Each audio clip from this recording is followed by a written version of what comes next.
Сәлем достар, сіздермен бірге Жанат. Бүгін біз сіздермен осындай әдемі нан пісіретін боламыз. Видеоның соңына дейін қарап, лайк басып, комментарий жазуды ұмытпаңыздар. Ең алдымен жылы суымызға дрожжымызды,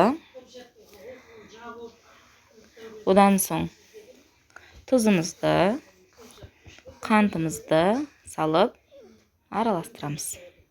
Қант пен тұз толықтай еріп араласқанға дейін араластырамыз.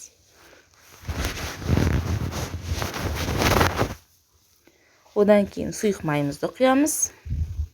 Сұйық май мен суды араластырғаннан кейін үстіне ұнымызды салып толықтай қамыр илейміз. Бұл нанның ерекшелігі сол, қамыры өте тез иленеді және де тез көтеріледі. Табаның да астына ештеңе жағудың қажеті жоқ. Тек қана табаға салып 180 градуста пісіріп аласыздар. Жарты сағат примерно, бірақ ішін ашып өздеріңіз қарап отырыңыздар. Нан көтеріліп, қызарып піскен кезде ала қоясыздар. Міне осылай әдемілеп қамырымызды илейміз.